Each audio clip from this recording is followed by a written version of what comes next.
12 जनवरी 1863 को हुआ। वो बचपन से ही पढ़ने में काफी होशियार और हर चीज के प्रति दया रखने वाली थी। अब जन्म होने के बाद में उनका जो जैसे आपका लालन पालन पोषण हुआ वैसे उनका भी हुआ, लेकिन जैसे जैसे समय गुजरता गया वो भारत के लोगों की स्थितियों को देखते रहे और देखते देखते उनके मन में भारत के लिए कुछ करने का जज्बा था। तो सोचे कि भाई जो लोग हैं, जो पहले अपना भारत था और अब भारत है और आगे वाला जो भारत है उसके बारे में उनके मन में विचार चलता रहता था हमेशा से। वो जैसे जैसे धीरे धीरे आगे बढ़े हुए अपनी सी उम्र के अंदर आए, उसके बाद में उन्होंने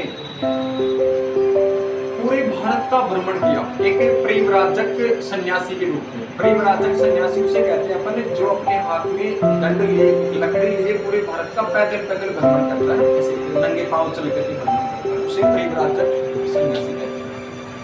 पूरे भारत का भ्रमण करने के बाद में उन्होंने भारत के लोगों की स्थितियों को देखा और देखने के बाद में वो भारत के अंतिम छोर कन्याकुमारी पर जाकर के 25, 26, 27 दिसंबर 1892 वहां हिंद महासागर के अंदर एक शिला है जिसको अपन अभी फिलहाल में विवेकानंद शिला स्मारक कहते हैं। वहां बैठ करके उन्होंने 3 दिन और 3 रात भारत के भूतकाल कैसा गौरवशाली था कि भारत में पहले भूतकाल का मतलब पीछे वाले समय में कितना अच्छा वैभव था भारत के अंदर, कितने अच्छे से लोग रहते थे, कितना धन संपदा थी भारत के पास में, उसका ध्यान किया। भारत की वर्तमान स्थिति का ध्यान किया कि भारत वर्तमान में कैसा है, अब कैसा है भारत, अब लोगों की स्थिति इतनी दयनीय कैसे होगी, और भारत के भविष्य के बारे में उन्होंने सोचा कि भारत का आने वाला भविष्य कैसे गौरवमयी होगा, भारत कैसे वापस से विश्व गुरु बनेगा, सब भारत का जो सनातन धर्म है उसके बारे में लोग कब जानेंगे, इसके बारे में ध्यान किया लगातार 3 दिन और 3 दिन। उसके बाद वहां से उन्होंने अपनी आध्यात्मिक शक्ति के द्वारा यह अनुभव हुआ कि मेरे को यदि भारत को वापस से जगाना है, भारत को वापस से विश्व गुरु बनाना है, तो मेरे को भारत की आध्यात्मिक शक्ति को जगाना पड़ेगा, भारत के लोगों में खोई हुई आध्यात्मिक शक्ति को वापस से लाना पड़ेगा। ऐसा करने के बाद में तभी शिकागो के अंदर विश्व हिंदू धर्म सभा होने वाला था,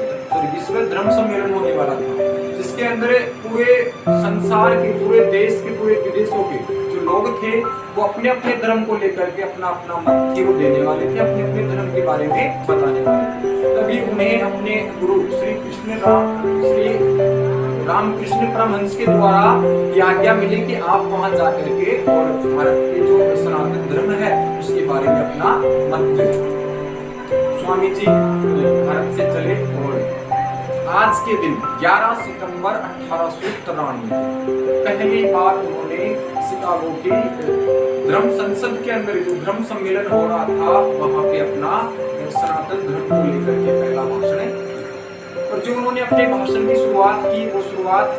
से ही कि अमेरिके वासी मेरी बहनों और भाइयों, इतना कहा और जो पूरा बोल था वो 2-3 मिनट तक तालियों से गूंजता रहा, क्योंकि इससे पहले जितने भी जो वक्ता वहां पे आए थे उन्होंने केवल वो ये जानते थे कि लेडीज एंड जेंटलमैन, यानी कि उनमें आपस में कभी एक दूसरे में ऐसे भाई बहन का या फिर ऐसे आपस में एक दूसरे को जोड़ने वाले शब्दों का उपयोग किसी ने नहीं किया। ऐसा करने के बाद में जो लोग थे सब अच्छे से खूब अनेक से सब सभाएं करके उन्होंने भाषण दी। इस वाले दिन को हम सभी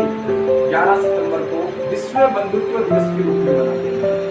विश्व बंधुत्व दिवस के रूप में, और जो उनका जन्म हुआ था 12 जनवरी को उसको अपन सब राष्ट्रीय युवा दिवस के रूप में मनाते हैं, युवा यूथ डे के रूप में अपन मनाते हैं। आपको मैं 2 छोटी छोटी कहानियां बताऊंगा जिनसे अपने को कुछ सीख लेनी है, स्वामी विवेकानंद से जीवन से रिलेटेड। एक बार की बात है, पहली सीख एक बार की बात है, स्वामी विवेकानंद की माता जी थी, वो स्वामी जी को कहती है कि बेटा मेरे को चक्कू पकड़ाओ। तो स्वामी जी बहुत छोटे थे, 3-4 साल की उम्र थी, तब उन्होंने चक्कू पकड़ाया। जो चक्कू वाला जो धार वाला हिस्सा था, धार वाला हिस्सा था जिससे अपन सब्जियों को काटते हैं, फलों को काटते हैं, वो हिस्सा अपने हाथ की तरफ रखा और जो प्लास्टिक का हट्टा था उसका वो अपनी माँ की तरफ करके पकड़ा है। लेकिन तो माँ थी वो देख करके अचंभित हो गई, इस बच्चे में अभी से मतलब इतनी दया भाव है कि देखो ये इस डर के मारे कि भाई मैं उस धार वाले कुत्ते को पकड़ूं तो कहीं कटने जाऊं, इसलिए कुत्ते उसको पकड़ रखा है, वो मेरे ऊपर पकड़ाया है प्लास्टिक वाले से पकड़ाया है। इससे अपने में सीख मिलती है कि हमेशा अपने को हर चीज के प्रति दया रखनी चाहिए, उसके प्रति अपने को सहानुभूति रखनी चाहिए। फिर ऐसी ही एक बात हो रही है, एक बार एक व्यक्ति था वो बड़ा परेशान था अपने जीवन से, तो वो बोला कि भाई मैं जाकर के और अपनी परेशानी का कारण स्वामी जी से ढूंढने का प्रयास करूँ।